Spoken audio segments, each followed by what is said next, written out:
Hola. Hoy nos metemos de lleno en una vida fascinante, la de Catalina Sordini. Luego la conoceríamos como la venerable María Magdalena de la Encarnación.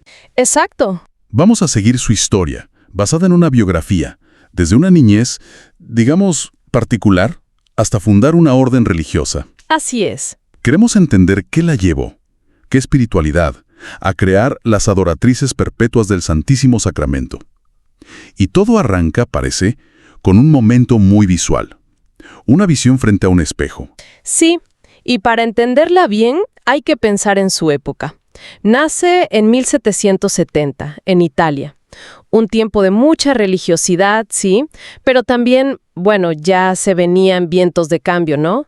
La Revolución Francesa estaba cerca, luego Napoleón. Claro, un mundo convulso. Y ella crece en ese caldo de cultivo espiritual tan intenso. Y su familia, como era. La biografía dice que acomodada, muy caritativa. El padre era conocido como padre de los pobres.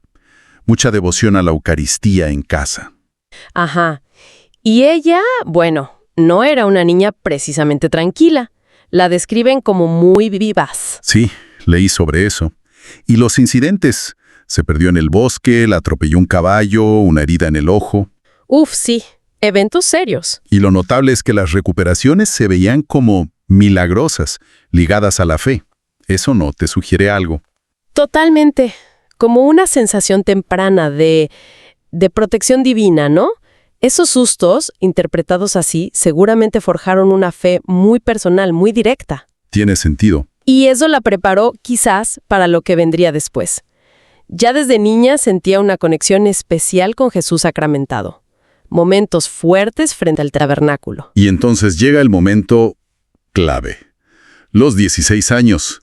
Estaba comprometida. Sí, con Alfonso Cassese. Un buen partido, se suponía. Pero ahí ocurre lo del espejo. Se está probando unas joyas y en vez de su reflejo, Cristo crucificado. Imagínate la escena. Y la pregunta, ¿me abandonas por un amor humano? ¿Es demoledor? Es un punto de no retorno. Más que rechazar un matrimonio, es redefinir toda su existencia. Cambia un futuro seguro, terrenal, por una llamada radical. Y la respuesta es inmediata. Decide consagrarse a Dios, punto. Exacto. Su entrada al monasterio en Ischia de Castro, en 1788. Casi de película. Dicen que saltó el umbral antes de que el padre la detuviera. ¡Qué carácter! Ya se veía esa determinación, ¿verdad? Ahí adopta el nombre de Sor María Magdalena. Y al poco tiempo, febrero de 1789, la visión fundamental. La visión del trono de luz. Jesús le revela la misión. Fundar una orden para la adoración perpetua de la Eucaristía. Sí, y no solo la idea general, le detalla el hábito. Eso es. Túnica blanca, escapulario rojo, velo negro. Y el porqué de cada cosa. Impresionante. Pero claro, tener la visión fue, el primer paso. Lo que siguió fue durísimo. Años de no entenderla, de sospechas. De humillaciones, incluso de sus superioras, de sus hermanas. Exacto. Dudaban de ella, de sus experiencias místicas. Imagínate la soledad. Pasó por momentos de angustia espiritual muy fuertes, tentaciones.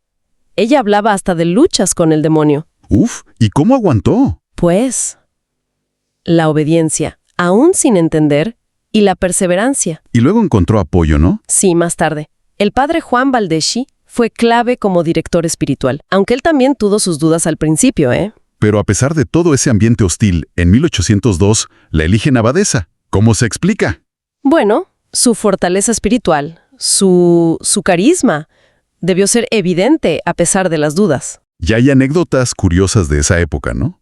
Sobre su humildad, su caridad. Sí, se cuentan cosas. Milagros incluso. Multiplicación de harina, de aceite. Lo de las gallinas, que les pidió poner huevos y obedecieron. Suena pintoresco, pero ¿habla de una fe? Una fe que movía montañas, o al menos gallinas. Mientras ella seguía dictando las constituciones de la orden.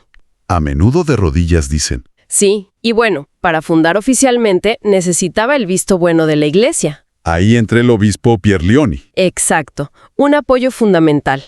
Él llevó su caso al Papa Pío VII, Y la famosa respuesta sobre el dinero, ¿no? Cuando el Papa se preocupó por los recursos. Ese es genial. Ella, a través del obispo, le manda decir, dígale que yo tengo un señor tan rico. ¡Qué confianza! Y eso convenció al Papa. Le dio la aprobación inicial. Y así se trasladan a Roma en 1807. Primer convento en Santa Ana del Quirinal. Parecía que todo empezaba a encajar, pero Pero llegaron los franceses. Napoleón, tiempos convulsos, como decíamos. Supresión de conventos. el Papa Pío VII, preso, desterrado.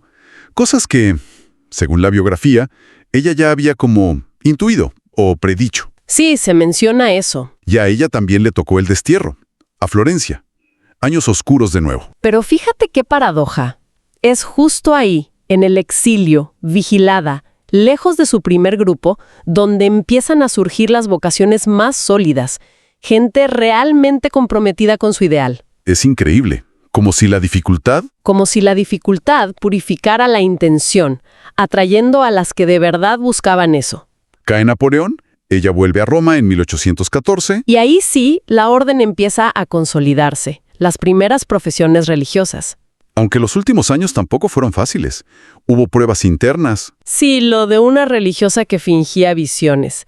Siempre hay dificultades humanas. pero su foco seguía siendo la Eucaristía, el sufrimiento unido a Cristo. Una vida totalmente centrada ahí. Incluso predijo su muerte, ¿no? Al caer de las hojas, Sí, y murió el 29 de noviembre de 1824. casi un siglo después, Juan Pablo II la declaró venerable en 2003. Una vida, bueno, realmente extraordinaria, llena de fe, visiones, pruebas terribles, milagros. Y sobre todo, esa dedicación total a la Eucaristía, que se hizo concreta en una orden que sigue viva. El legado es esa orden, las adoratrices perpetuas. Una espiritualidad muy específica, presencia eucarística, reparación. Sí, y la idea de ser hostia viva con Cristo. Es un ejemplo de perseverancia brutal ante todo tipo de obstáculos. Te deja pensando. Claro, ¿Cómo resuena hoy esa entrega tan radical a un ideal espiritual en un mundo que a veces parece ir en otra dirección? sí, enfrentando incredulidad, sufrimiento. ¿Y qué significa hoy esa idea de reparar o acompañar con la oración constante, silenciosa? Es algo para reflexionar, ¿no?